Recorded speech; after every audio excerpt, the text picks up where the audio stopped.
Here. Director Lemon? Here. Oral comments. Oh, President's statement. Merry Christmas, everyone. December 19th, 2019. We had rain. We had over an inch of rain yesterday. Hooray. Keep your fingers crossed for more. Oral comments other than those on the agenda. Do we have? And, okay, first Clemens, then Rick. Check. Then anyone else? No? Okay. Yeah, thanks, Catherine. So we are blessed to have a president who's always bringing cookies to the meetings. But I want to point out that actually Judy, our prior district clerk, Oops, I have to leave the meeting. I knocked my sign over. No, you can't vote. came by It's not today here anymore. and dropped specifically for the board a whole plate of cookies off. So if you guys don't eat them tonight, please take them home. We already got, everybody here in the district got already a little extra batch, so we were well taken care of. So I want to thank Judy for sharing her pleasure of cooking and baking with us, and yeah, please enjoy tonight. Well, she's long done this, and it's always wonderful.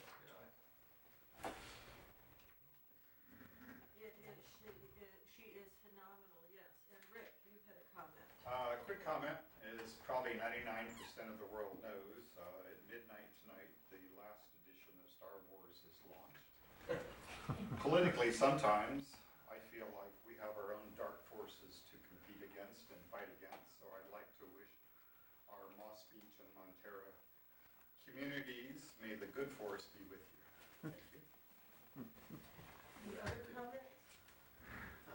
Well, I will do that was a nice segue, and I heard about an effort today by members of the community.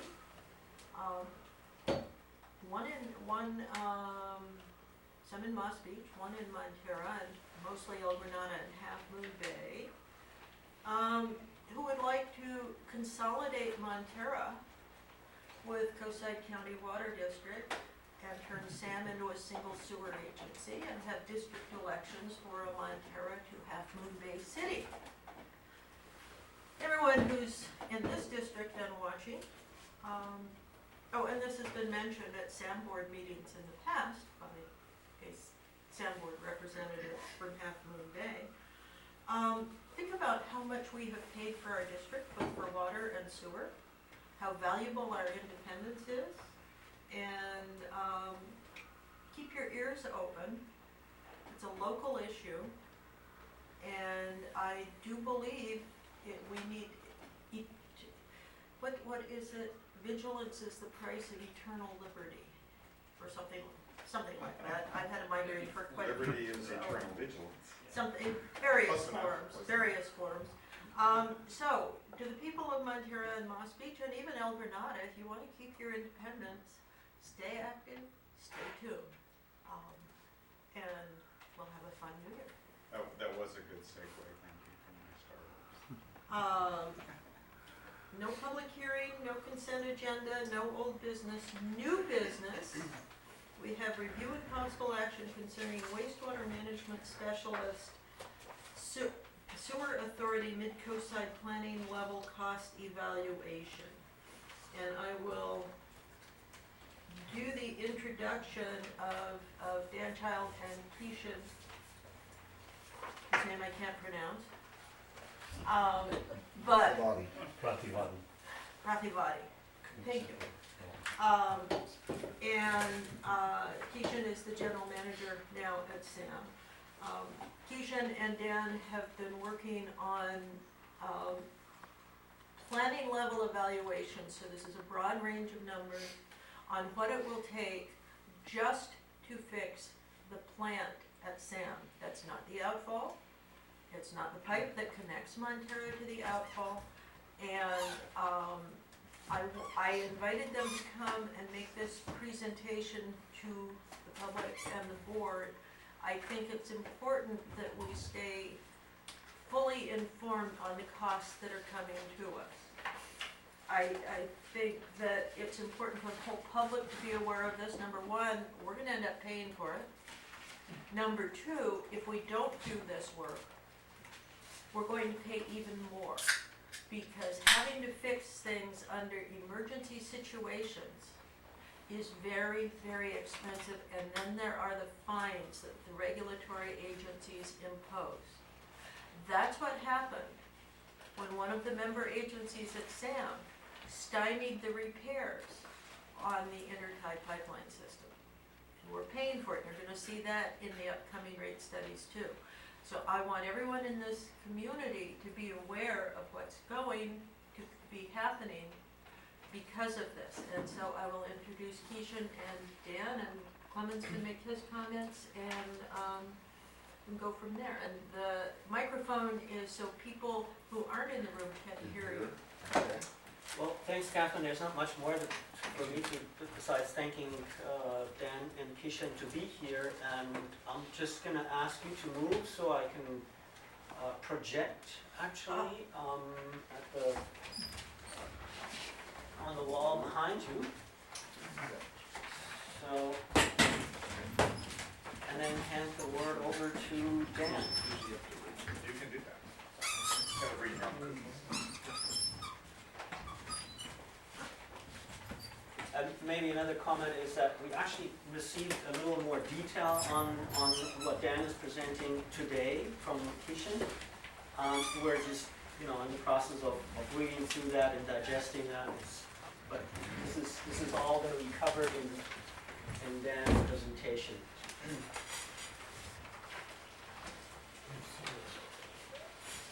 Okay.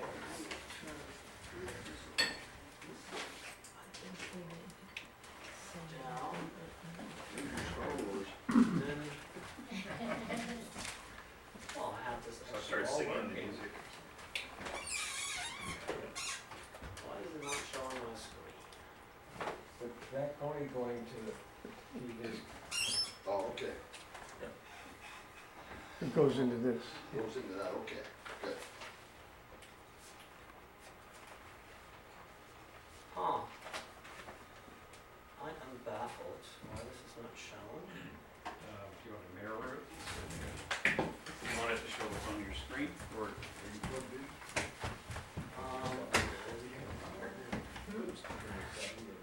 Computer experts out. Forces of the dark side, Well, Here you go. preventing you from doing all Like that. this, and then we can do that's already. what to do, your PDF reader, this one. Presentation. Oh, perfect. Ta-da. Thank you, Scott. That's why we keep Scott here. Hey, Years of misspent youth finally pay off. Ben. First, I'd like to thank the board for having us here tonight. As Catherine stated, I was asked to evaluate the capital improvement needs for the treatment plant and all of SAM ultimately, but the treatment plant seemed to be the biggest place where we needed to identify what work needs to be done in the next few years to be able to maintain treatment of the wastewater, the sewage that is generated in the area. As you know, there's a discharge permit. The treatment plant acts as really the final safety net to make sure that the water being discharged to the ocean is cleaned to a standard that it's safe for people to swim in the ocean and doesn't cause a problem out there with the polluting factor that would make it so that the fish and wildlife can use their natural habitat. So with that, I'll ask, we'll go to the next slide. So this is a planning level evaluation and associated costs, looking at meeting the needs for the next 20 years. The next step is to develop a true 5-year capital improvement program. And my recommendation is also to look at a 10-year capital improvement outlook, to be able to see what's coming and then update those both every year so that you continuously know things that are coming to you. Wastewater treatment plants are notorious for corrosion. The atmosphere that is generated by the sewer gases is very corrosive. On top of that, in Sam's case, you're in a very strong marine saltwater layer, so you get a double whammy when it comes to the corrosion. In this case also at the sand treatment plant, your last upgrade was about 20 years ago, which is a pretty typical life cycle. If you look at SAM, it was built in the late 70s. In the late 90s, you did an upgrade and repairs, and now we're in the almost 2020, another 20 years, so it's pretty common. However, there are some things that are very, I'll show some pictures of some of the corrosion that's happened out there, and the progression is very drastic. There are no process upgrades. We're not expanding the capacity, we're not increasing capacity, we're not addressing recycled water in this work. It is purely taking care of deferred maintenance that needs to be caught up with to keep the facilities running as they're intended to. And also at this point, there's no scheduling. We have not looked at, can we actually implement this in 5 years? Is it gonna take 5 years? Is it gonna take 10, something in between? My personal estimate is it'll be somewhere in between. But again, we need to get a handhold on exactly how much cost you're looking at and the impact that will have on your rates over the next few years. So, there are several areas that we really identified as we went through this. One was influent flow monitoring. Right now, the agency uses what's called a partial flume. Partial flumes are a good indicator if they have a fairly constant flow going through them and in a range where they're designed. If you fall out of the range to the high side or the low side, you lose accuracy. You're also using what are called magnetic meters, magmeters, on the pump stations from both El Granada and up here in Montara.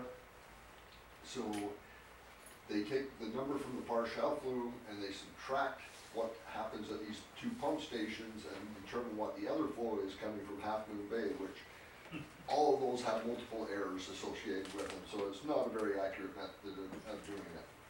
I talked about sewer gas corrosion. At the headworks, the bar screens and the washer compactor are reaching the end of their useful life, and on top of that, the bar screens that are there are they're a safety hazard for the people who maintain them. They have to get below them, and potentially they have the potential for the bar screen to actually fall on them exists. That's mitigated by as much safety as you can, but there's always that chance that part of that screen could fall on them. The primary clarifiers and the raw sludge handling systems are just showing their age. They're just got to the point that they need to be addressed. Aeration basins, the basins themselves are relatively new. So it's the equipment that's in them. They have aeration diffusers. These are ceramic diffusers. Typically their lifespan is 5 years. You might stretch them out to 7 normally. Yours are 20 years old. That doesn't mean they can't put out air, but it means that they're not being efficient. You're not getting a good dispersion of air, and you're creating artificial pressure for the blowers to blow. They're blowing this air in there, which creates a electricity demand. The secondary clarifiers are another corrosion area. The bridges and the support structures are corroding heavily. The rotary drum thickener, that's a brand new unit, but it's sitting outside on a trailer. It needs to be in an enclosure of some sort. The digesters, you may have been made aware of this. One of our digesters is plugged up with what in the industry we refer to as rags, but it's basically paper products, flushable wipes, which flushable wipes are called flushable because you can flush them down the toilet, but they do not break down once they get into the system, and they cause all sorts of problems. So if you're listening, I strongly encourage you not to flush flushable wipes. It's a lot better to dispose of them in the garbage. The biosolids dewatering system is probably the second most stressed area in the treatment plant. It's got a lot of jerry-rigged systems to keep it going. It's not operator friendly, and again, it's 20 years old and reaching the end of its life. The electrical system is almost 40% of the cost of this estimate. There's a huge problem with corrosion of conduit, of conductors. The generator is old and worn out, the standby generator, so when the power goes out, there's always a fear of whether it's going to actually run. Its transfer system is a system that is not up to code today. And on top of everything else, the electrical system is located in the lowest spot in the treatment plant, so it's prone to being flooded and having water run through it. Flammable storage building is a metal building that's heavily corroded, needs to be replaced. All the ventilators on top of the buildings of the treatment plant are corroded. And last, the programmable logic controllers. These are the little computers that are spread throughout the plant that run individual pieces of equipment or multiple pieces of equipment. The ones in your plant have not been supported by the manufacturer for 10 years, and the only source of spare parts, well, I shouldn't say the only source, the main source of spare parts is actually eBay for these programmable logic controllers. You go online and they're very expensive because people that have stuff are willing to sell them at a premium price, so there's better ways to go.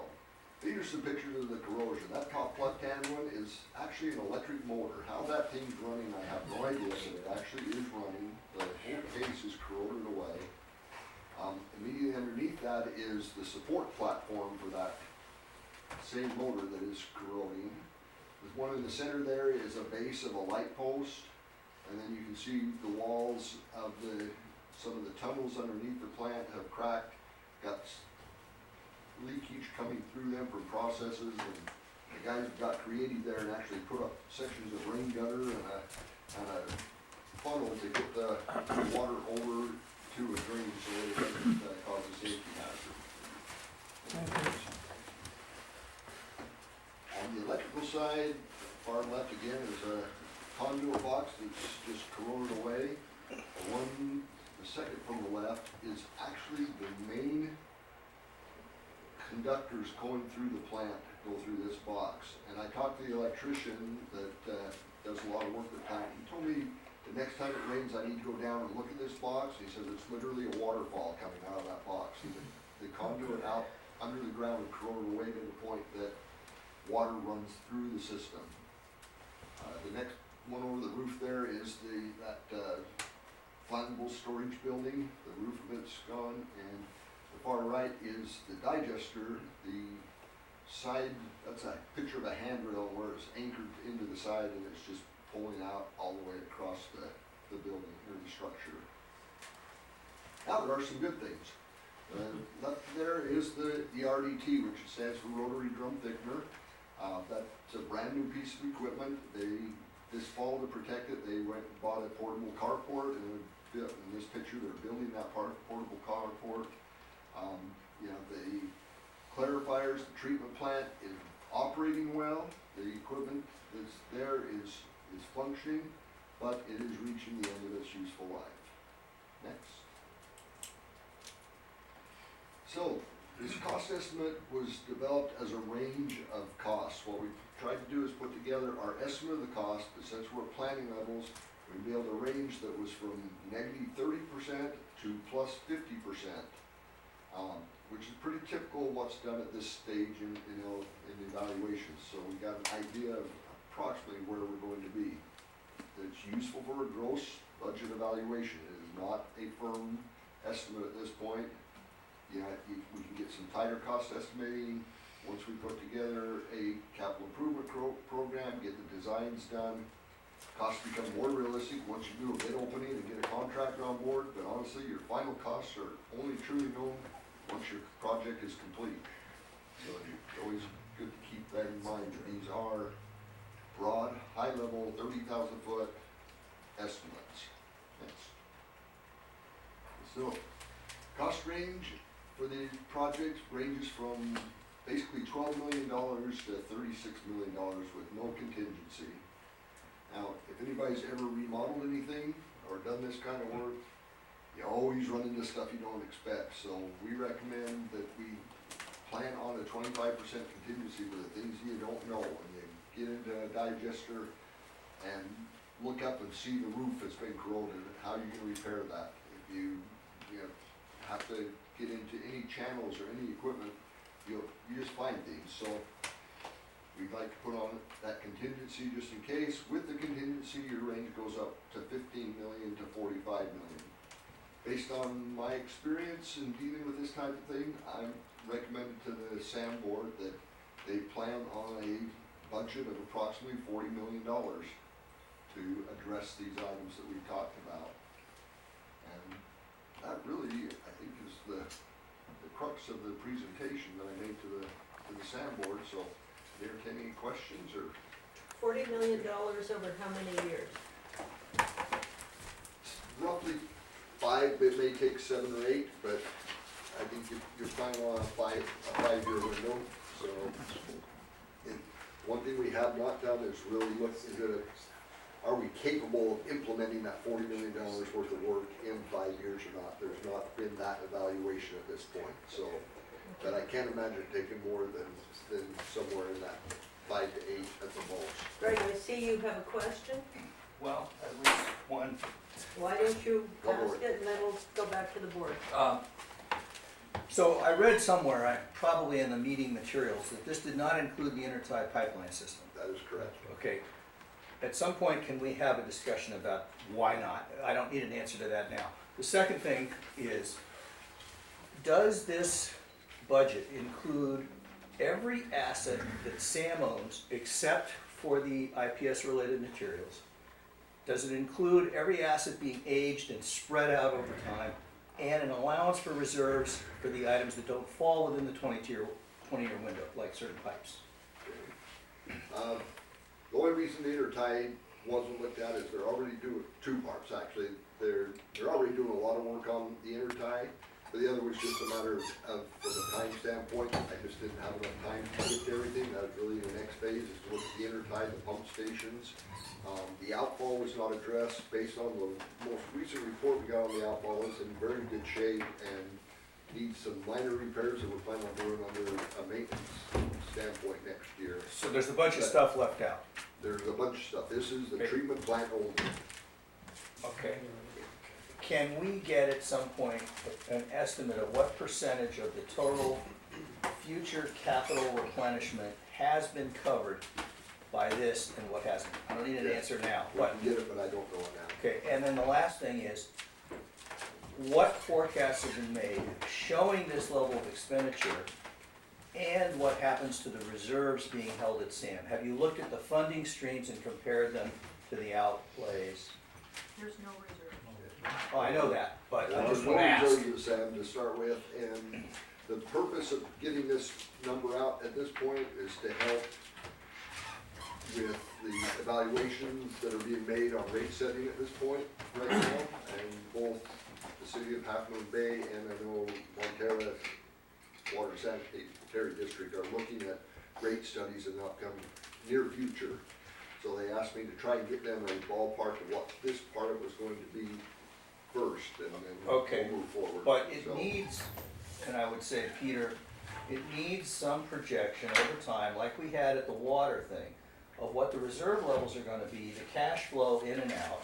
And it needs to have some estimate for the stuff that's not included. The American Water Works Association, which I realize is not a sewer, recommends that you age every asset, okay? Project the current replacement cost, the remaining life, and then that amount per year, 1/10 of that amount per year should be held in a reserve. So I'd like to see at some point the rest of the financial planning, because how are we gonna set rates just because of this? For one thing, the uncertainty factor is like 100%.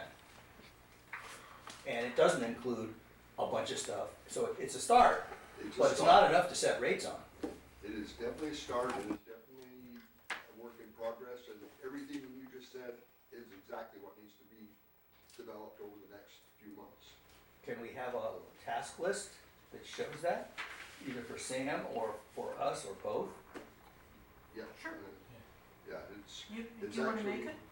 Well, I would, but I'm less informed. What I prefer to do is critique or edit a draft. Okay. The reason I brought this is because we are at the very initial stages. And in fact, this is why, Sam has hired Mr. Child, was to be able to, when I'm telling people about having hired Dan, it is to say that he's like the ER physician. Yeah. Sam, and Keishan, for the body, the general manager, is your general practitioner. He's the guy who takes care of you and makes sure, but Sam is not at the point where it needs a specialist anymore, it needs emergency treatment. So Dan is going to be making those lists and checking them twice, presenting them to the boards, and again, I thank Keishan and Dan for coming here specifically tonight, so more people in Montara and Moss Beach can be informed. I do invite everybody to come to Sam board meetings, or watch them on television, but it's really, Lou, it's really more fun in person, right? Yeah, we're going to be doing that, but this is step one, is to raise people's awareness of what's going on and why. Because when we get to the rate setting part and this room is full of people and they're all upset, I want people to understand why we're here and what the rationale is. I think it's only fair. We definitely need to do exactly what you said. So we put by equipment, process by process, put a life expectancy on it, and figure out how to fund it going forward. And there's always a question, do you charge now to create those reserves? Do you create a partial reserve, borrow money, all those kind of things that will have to be policy decisions. I think we had a list with the predicted life and age of the equipment started last year or the year before. Kishan Yeah. could probably address that. 2 years back, I think I had come here to the board and given a Right. presentation of the risk assessment of Sam's assets. So I had given detail about the risk, the probability of, and the impact that it's going to have, and given showed a table which showed the useful life expectancy. As I recall, that was $40 million present value, $50 million with inflation over 20 years. Over 20, precisely 4% right. inflation. Yes, you're precisely right. We did that over 20 years. But most of the products that he had presented that time has also been covered by him. But now it's an accelerated thing because now we realize that it needs to be replaced ASAP. So it's literally I'm sorry, crushed it. in Clemens. the 5%. I'm sorry. So it goes a little bit in the direction of what Greg was saying, but so these 40 million that, first we looked at this over a 20-year span, and now we understand this is actually, and to be fair, in the 20-year assessment, there was IPS cost, for example, Right. rolled in. That's what we're not looking at right now, so it's not an apples-to-apples comparison. But the 40 million that we're currently looking at is deferred maintenance. It's deferred, we are trying to, on the water side, for example, here, we're also trying to address deferred maintenance, but we're taking a little bit of different approach. We're trying to establish the amount of money that we need to collect in any given year to just maintain the system on an ongoing basis. Here, this is a more confined, it's a plant, it's a treatment plant, it's a more confined effort, right? And we know we're now at the end of the useful life of many of these assets that were just listed.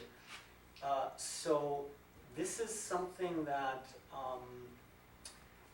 it can be collected through rates, but then we would need to know, well, after the 5, 6, 7, 8 years, to what level does actually Sam's capital needs drop, right?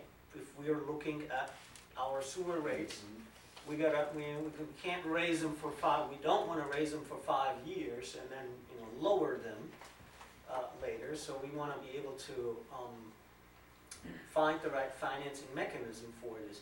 And now that we're talking about, this is it's not a one-time effort, but it's a more consolidated effort to fix a bunch of stuff that wasn't fixed in the recent years now, to get a reliable treatment plan. So wouldn't we want to think about SAM or other agencies trying to borrow money or get a bond of some sort for, this type of effort? Wouldn't that be the logical route? Right, that's obviously a policy decision to be made by the various boards and the owners, but typically, yes, that's exactly how you would progress. Trying to pay for this on a pay-as-you-go cash basis is going to result in huge increases that don't really make a lot of sense. And the other side of that is that if you do it through pay-as-you-go right now, those of you sitting here today pay for an asset that's going to last 20 years, and people that move in next week, they basically get a free ride. Next week's obviously exaggerating, but in a couple of years. So there's pros and cons to both sides on it, there's no doubt about it. It also costs a little bit more money because you're paying interest on the money if you borrow it. So, I see Greg's hand But again. interest rates are particularly good right now, and Interest rates for this kind of work are generally less than 2.5% right now. if inflation comes along with the national debt and the unpaid liabilities and all of those things from other government agencies, 2.5 will be free money. Close. It's still Oh, possible. Greg, I was meaning to write you about the issue of debt. Of course, it increases the total cost of the ratepayers. There does seem to be a role, especially when there's a bulge in the near term. And as Clement said, you don't want to raise rates for 5 years and then try and lower them, okay, to try and smooth out the burden. But the point I would make to Rick, and I do mean to write this up, is that the reason you don't have enough capital now is that you've been underpaying. The current users have been underpaying. They've starved the infrastructure for oxygen. So it's not fair to say we're gonna push this off to the kids because we've been getting away with low rates. It's another intergenerational equity issue. Now, I realize it's an open question, won't be resolved now, but I did want to register that while I do understand the role of debt in smoothing cash flow, and I do agree that rates are low, we've got to consider the fact that one of the reasons we need to borrow is that we haven't been paying enough for years. Very good. I mentioned that a number of these things that you've highlighted are things that the SAM board has known about and attempted to work on for quite some time. And I'll give an example, one of the big items on here is the generator in the electrical system. Generator being placed at the lowest point in the plant. It's rare that you'll hear me use words like this, but that was just dumb. And whoever was the PE who put their seal on that should have their PE status examined. It puts it at tremendous risk of flooding. If it ever floods, that generator's completely out of commission, and the plant's out of commission completely until something external is trucked in, and that's gonna be a big one. It's not a small not to one. mention the safety. And so, that and all the attendant switching and controls that go with it, it's all something that we've known about. And I want to highlight that our efforts to do something tangible about that were started, 12 years ago. was it 12? 09? So 13 years ago. there is one member agency of SAM that stopped it.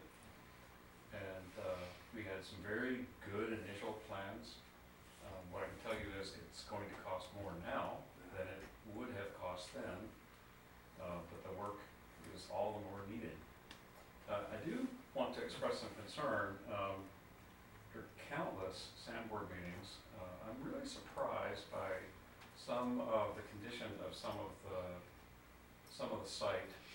I'm surprised that these things weren't brought to the attention of the board, because many of them, like a corroded box housing some wires, we never had trouble getting that kind of money to go attend to that. Housings, motors, and other things. Some of this you can prevent with just a regular dab of paint, and so I'm very concerned by what looks to me like a lack of regular inspection and touch-up. Regular, just simple mechanical, physical maintenance that should be well within the ken of either the crew that we have, which I don't, I'm not speaking to workload, but That's right. this kind of stuff wasn't brought to the board and should have been. So I hope in the work that you gentlemen are doing now, that this becomes more regular reporting to the board, because this kind of thing, some of those things are manifestly unsafe. And those kind of things need to be dealt with. And I know that some of them are small, but things like water comes through a box in the electrical housing when it rains, that's no small matter, and that should have been a board item the first time it was noticed, if somebody wasn't able to plug that leak. So I'm grateful that you're putting all this together. This is sound work, but I really want to hear that, along with this, that we're working on standards and practices in the plan for maintaining a safe physical plant that doesn't take undue corrosion for lack of basic maintenance. I know that we don't have an electrician on staff, for example, but seeing wires with the twist Wire connectors, nuts on the end. wire nuts on the end exposed to the elements. No, Screens, I don't screens. think you speak. I Don't want forget the some- screens that can fall in and take employees with them. Well, but that's something that, I'm kind of leaving that one aside, because I'm taking a look at the small items and saying, if this is happening with the small items, I have no idea what was kept from the board on the big items. Now, you're capturing a lot of this stuff. The generator, what's going on with the electrical, the board knows about this, but we started paying attention to it after an incident. And it's a small plant. Someone skilled in treatment should be able to walk the plant in an hour and run a checklist.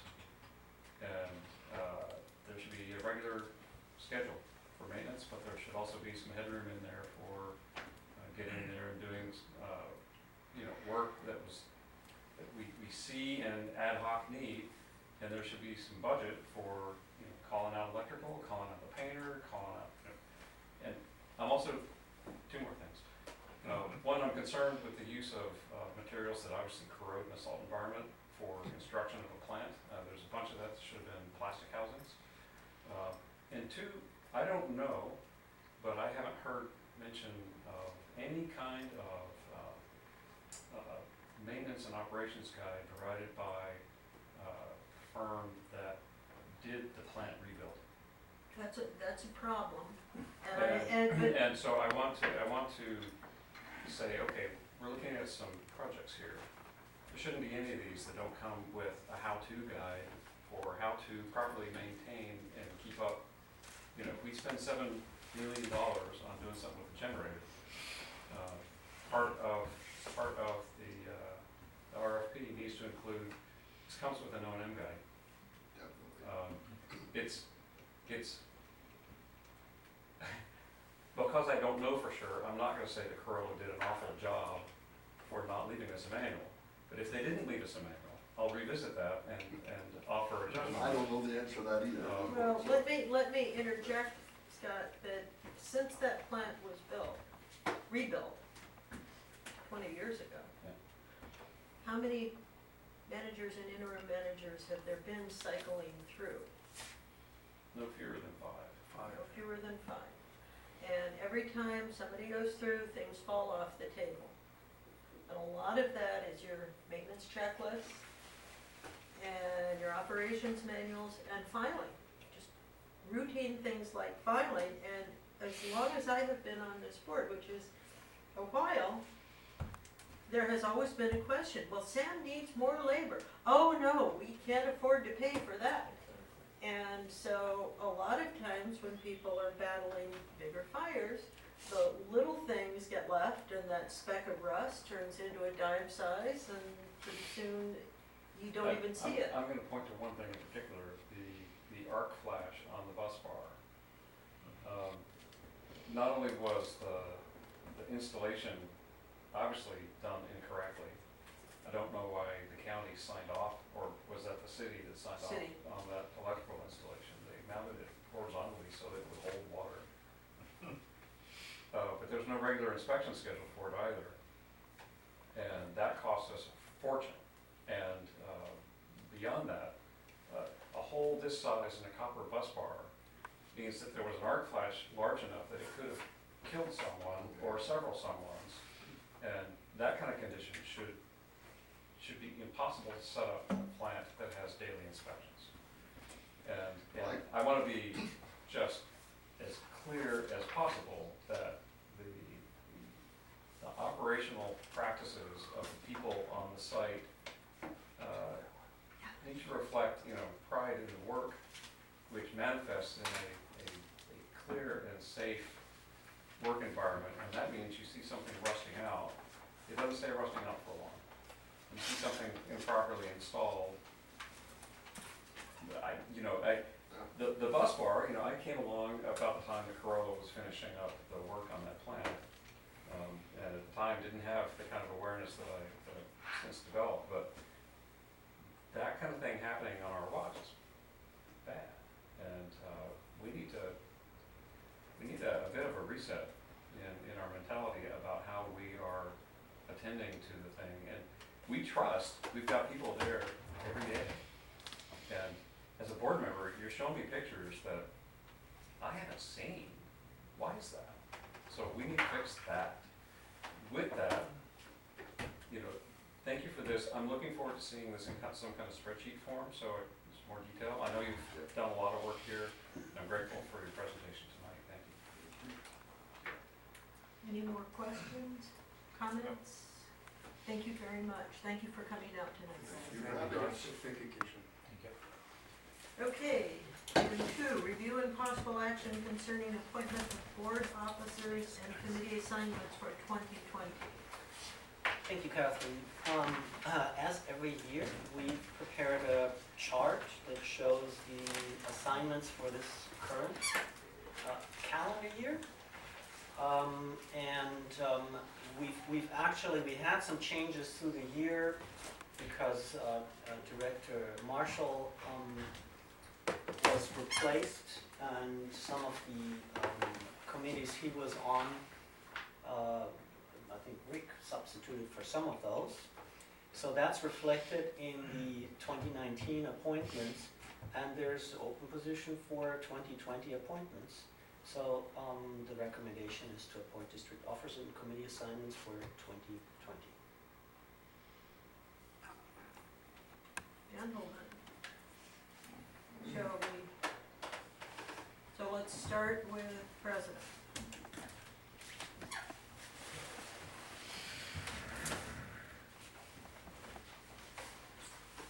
Would you be willing to take another year? Sure. Would it be a third year? No, this would be the second year. I'm good with that. If we get you on SAM, is that okay too? No, I want to stay on SIM. No, I mean, So both. I SAM can do both. Okay. Yeah, I can do both. I can do both. We've got good general managers and, And I'll just say, if this is the direction that we're going, Jim has done a fine job representing, and I would suggest.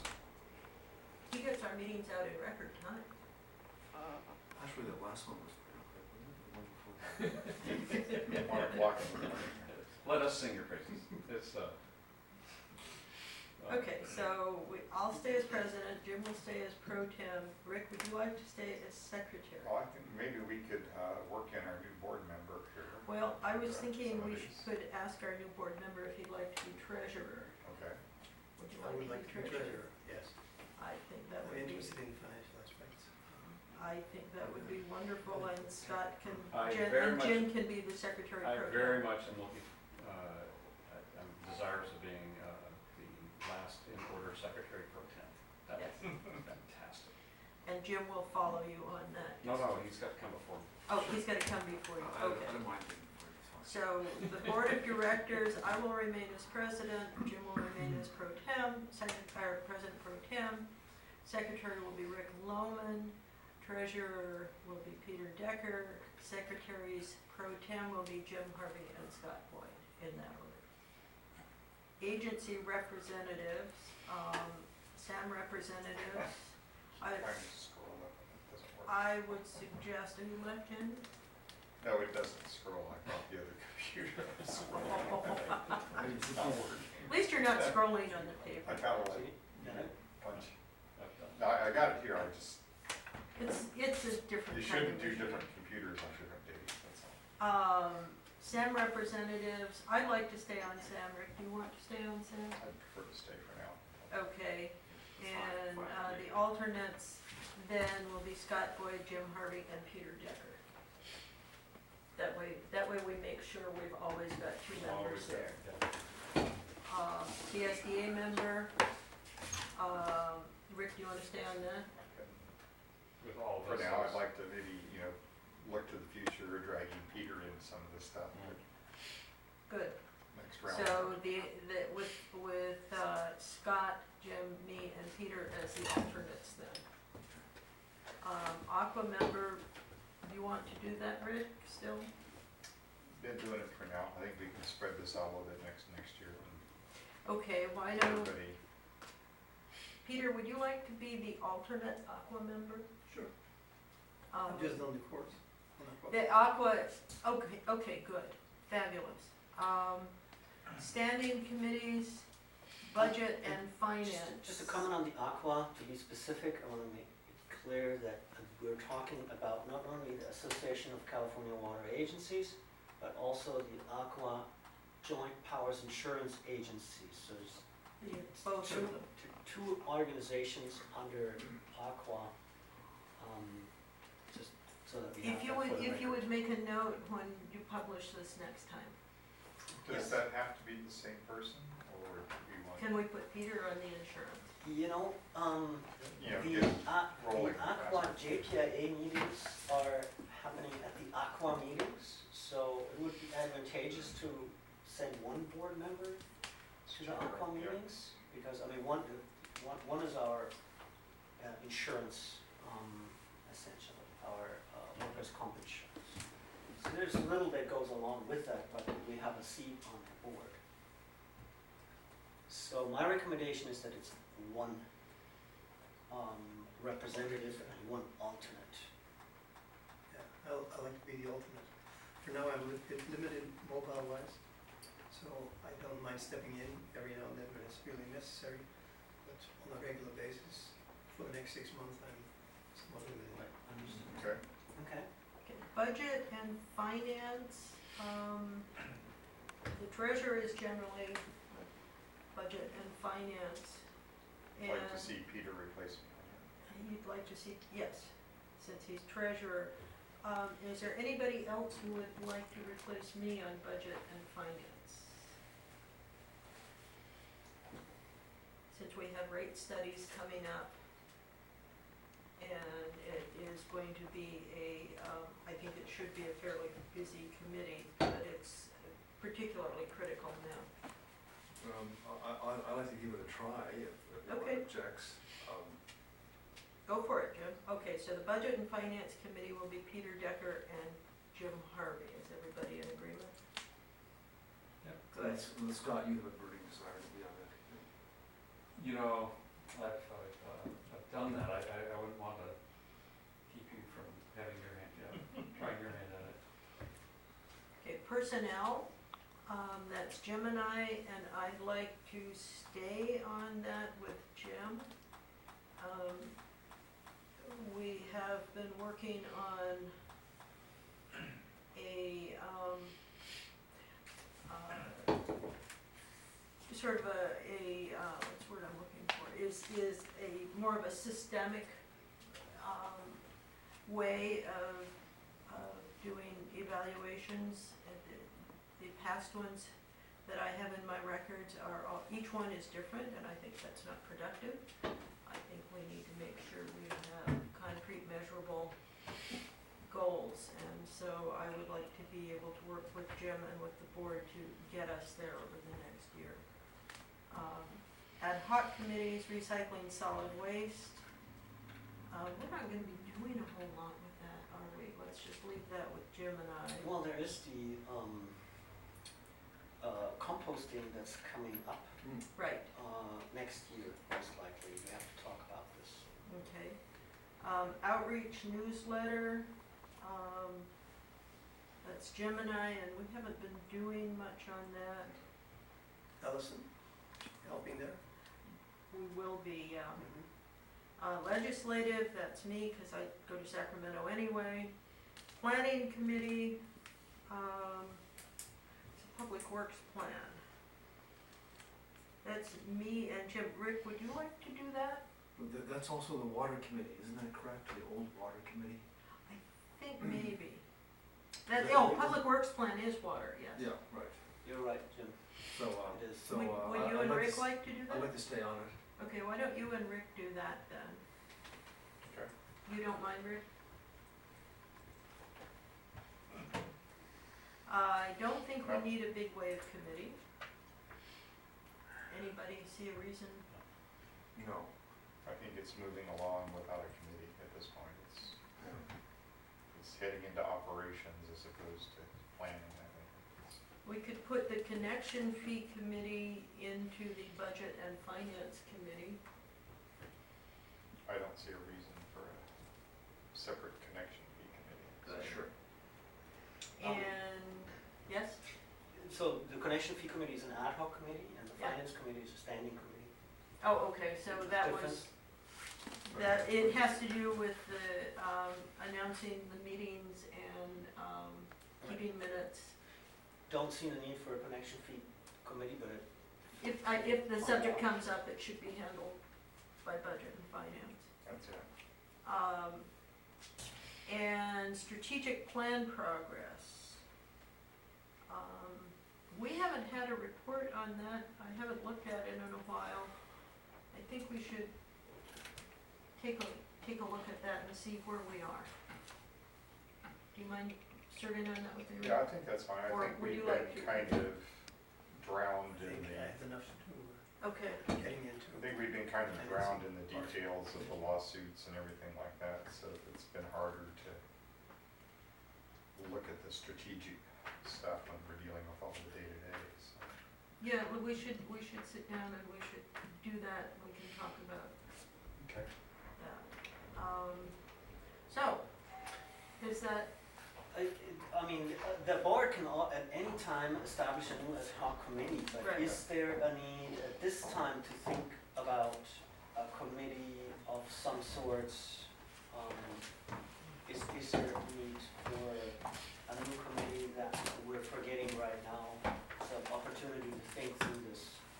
well, I'm thinking that, we have been talking about the, Caltrans right of way, but I think we could put that in, That's the planning committee. we could put that either, Planning or. that's you and Rick, strategic or we can do it as a strategic plan. Sure, that's fine. I think that would be useful, okay.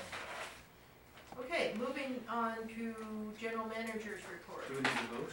Do we need to vote on this? I guess we do. We have consensus on this, right? We have Right, yeah. consensus. Okay. Do we have any dissent? No. I've sent about a lot of things, but not this. Not this one, oh, good. General manager's report. Hello, Christine. I hear traffic was a bear. I was on 92 for an hour and a half. Really? Yeah. All by yourself? It's a lovely drive. Maybe you should drive faster. You should. You could have walked over. I know. Were you sightseeing? The people behind us must have been livid. I know, right? Some kind of gentleman was walking, he came from behind me, and I ended up passing him. Oh, I don't know if he left his car or what. Wow. Oh, wow. Yeah. Okay, general manager's report. Nothing except the written report. There's a bunch of other reports that are in front of the manager's report. Oh, how did it? So I don't have anything else, Oh, but yeah, they're on the agenda, that's why I was just scrolling through. Okay. General manager will be on vacation. Oh, I want to thank you and Lou I'm reading General Manager met with Lou Wall, community member and longtime MWSD board member and MWSD historian par excellence, to record and transcribe thoughts on the history and development of MWSD. Thank you very much. Thank you. And we might want to figure out how we could do that maybe with Quentin Cobb too. I was thinking we could maybe find a experienced cameraman who could help record that. Great. Could I volunteer to go over a draft of the transcription? I have about 24 emails from Lou Wall explaining the history, and I would like to dovetail what he wrote me with what you've got, see if there's anything missing or inconsistent. Sure, great. Well, inconsistencies are not a problem. Well, we can talk about it. Now, I ask you guys a question. Do you know, Scott, you've lived through it, dealing with Half Moon Bay and Sam, and you should know where the problems occurred with regard to how bad off the system got. If you gotta remember, about 3 managers ago, we only had one person who ran the collection systems or repairs and ran the plant and I don't even think he had an engineering license. We had, He just went to work for Sam out of high school and continued on until he was the only one left.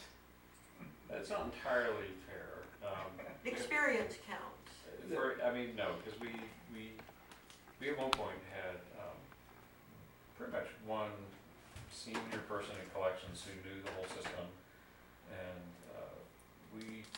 I went and took this issue up, and as we all put our heads together, we wound up hiring someone to work with him and start to absorb a lot of that. We also started working on the GIS system to start getting a lot of what he knew mapped, and that was something deliberate we did, and that I think was a very good thing. The fine individual I think you're referring to, that's,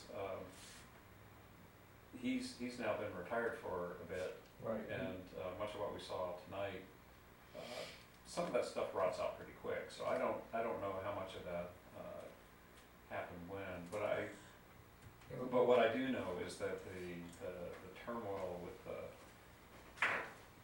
digging in of Half Moon Bay and refusing to fund almost anything, that started in earnest around 2009 or 10, and Before then. well, not in earnest. We were really getting some things done prior to that. We had, we were passing budgets, and money was always tight, but money for an agency in an environment like ours is always tight. It's always tight here at Montara, it's always tight at Granada, it's always tight at Half Moon Bay. They've got like 35 departments, for crying out loud, so. What, I tried to, in the information I gave to Clemens, we here in Montara ran into these problems and we addressed them when we hit them. We hired Kennedy Jinks this is before I was on the board, and he's one of the premier sanitary engineers firms in the country. And he designed the 2nd Street pump station, and he designed it all wrong. And we found it when we were on the board, and he had opened up a vent to cool everything down, and he had it permanently open facing the ocean, and everything inside rusted out. Stayed cool though. It didn't burn. Right, that's Well, right. but the design, ongoing, just a few years ago, we wound up, with the generator not able to start up because there was water in the diesel, and the water in the diesel came from things that had rotted out, almost certainly through poor design or construction. These things add up, and then, when that failed, then, I don't remember, but I think we might have had a spill then because the generator didn't start, It was a spill, and we paid for it. and, there's just, The same firm designed the Valleymar pump station. Within a year or two after building that, we had to redo the whole, shut it down and reline it because he'd used the wrong concrete or the raw concrete mix to hold it. And it wasn't until we got Newt, who was checking what Yeah. was going on. And the same thing in Seal Cove, where Yeah. they used steel chains on all the little pump stations and they all broke. Yeah. And they didn't think to use stainless steel in this environment. And this is one of the largest Yeah. nationwide engineering firms that does nothing but sanitary engineering. Well, I don't know, maybe. this Anyway. one. Well, we saw the And same thing Corolla, with, we saw the same thing with Corolla. They Right. like doing big projects and they like doing a lot of them, and the reason we kicked them out was because they kept bringing us things that were ridiculous on budget. Now, to be fair, I mean, the one that we decided that we'd had enough was one where they were only suggesting that we spend 16 million. But that was for dealing with wet weather, which we have since dealt with at least as well as what they're proposing for roughly 2 million. Right. And doing it in a way that gives us a great deal of operational control. You know, we're now engaged in doing one next step on that. So, I mean, I think the point you make that is probably the one I really want to highlight is that when you bring in someone like Newt with their expertise and their insight and their desire to do a really good job, even when you're a small agency, they can check the work. We've got some people here on staff who are that way. We just need to do this across all of the things that we do, where we're checking work and we're making sure that what we're paying for is worth signing off on. the problems here come to the board much easier than they do at SAM. That's the point I'm trying to make. Yeah. Tony, in his position, couldn't get the problems high enough, elevated high enough with regard to the superiors to make it something that would be presented to the board. Well, I It think- wasn't until Tisha thought Yeah.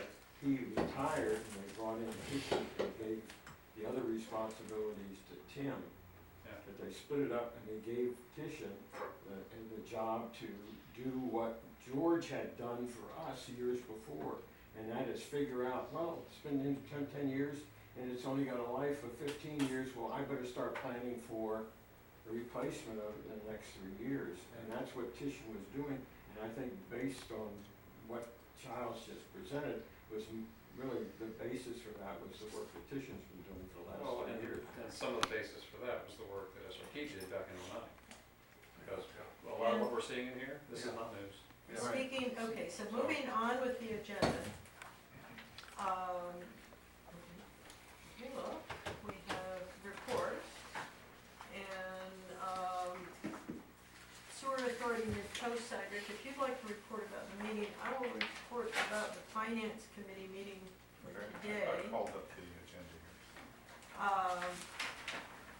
We talked about the update on the 17-18 audit, which has been,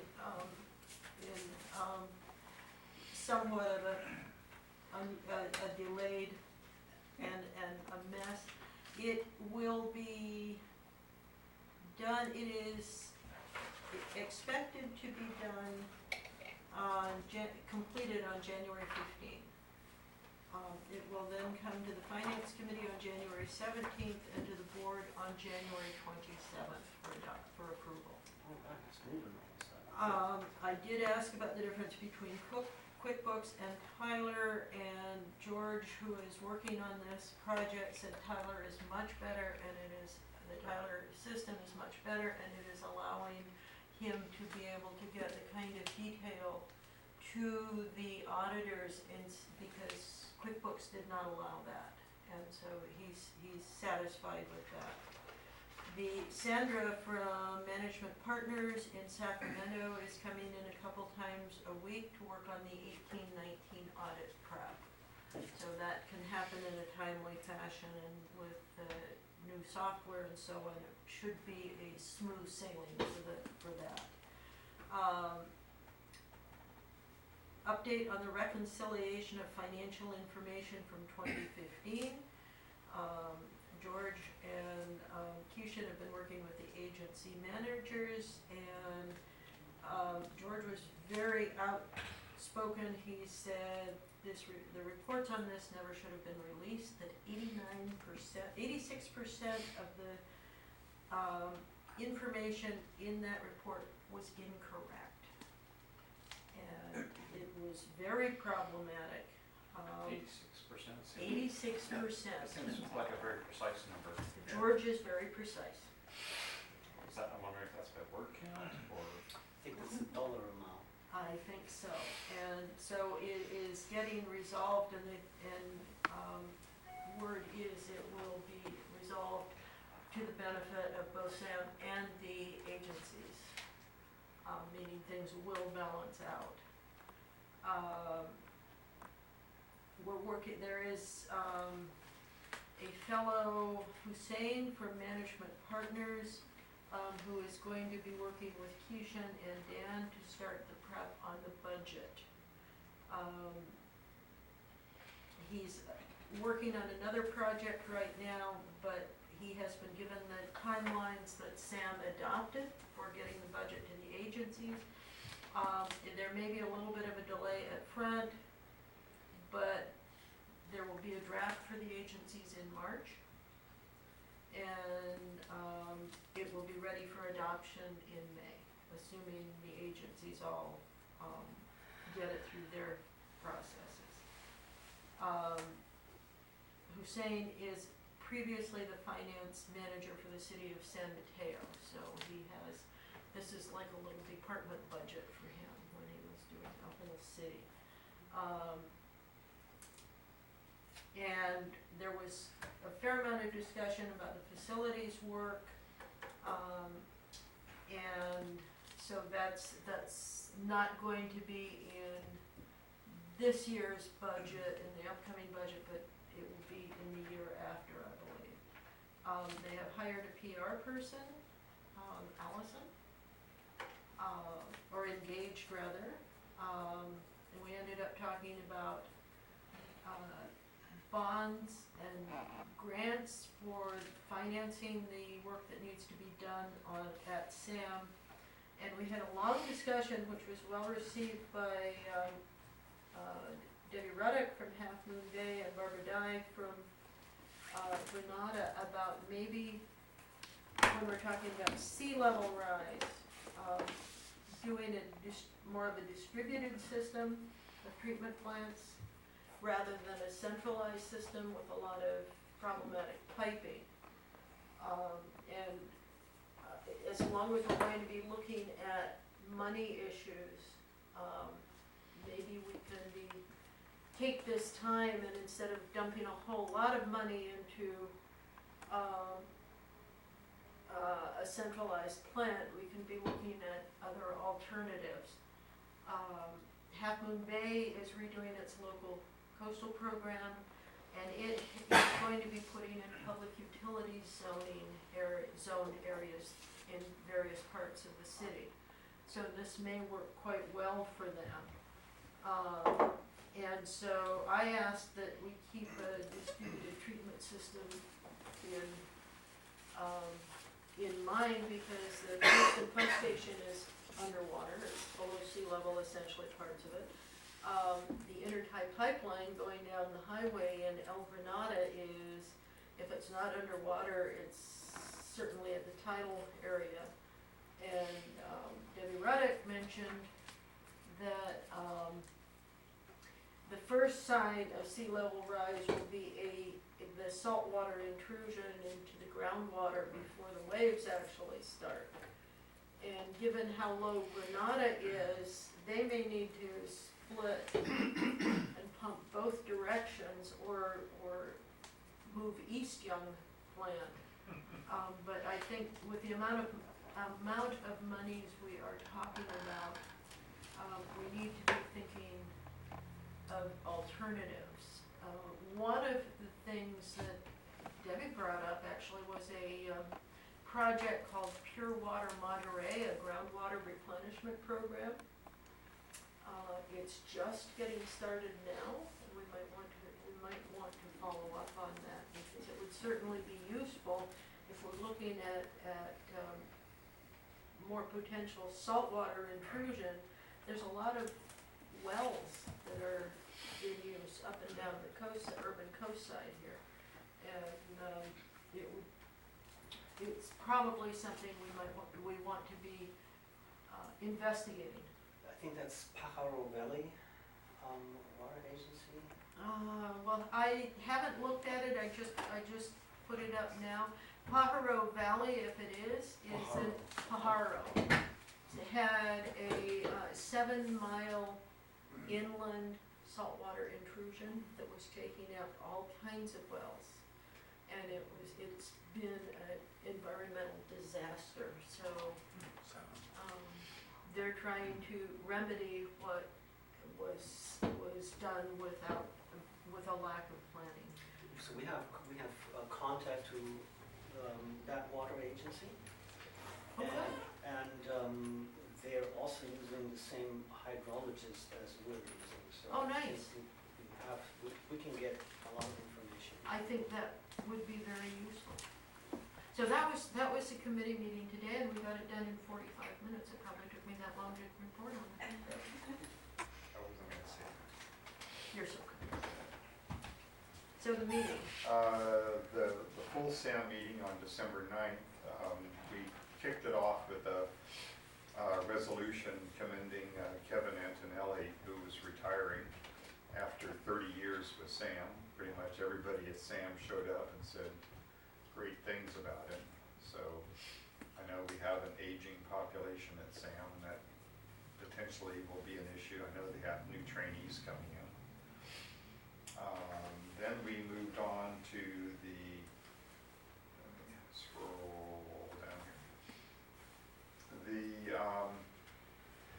We helped fund this National Stewardess Action Council, came in, made a little report. I don't remember everything they did, but they were a nice group, and we gave them a small donation. I think it was everything from sea level rise and things like that too. The wet weather storage project has been completely relaunched with updated designs. We tried to squeeze it in after the lawsuit and do it during the winter with huge penalties if you don't finish it, and everybody bid roughly twice what it was worth, so we just launched the whole thing again with a whole year of planning now, so we'll do it right, and we expect the price to drop dramatically. Dan was here earlier. They approved a step of money to keep him going for a little while in his group. We approved the appointment agreement with Kishan as the new general manager. That was fun, and we're happy that he actually accepted that. Then we extended the legal contract a little more through April to just try to have some continuity. Our current lawyers volunteered to help with any future people coming in and overlap a little bit and keep them going. So provide some transition in the future. That's it. CSDA Nothing there or or LAFCO. LAFCO. Attorney's report? Other than the traffic report that I gave, I don't have anything. Okay, and we have the general manager's report, and I'm not looking at the agenda. Did I forget it? You're good. Got it. Okay. Director's report. Okay, let's take a recess and go into closed session.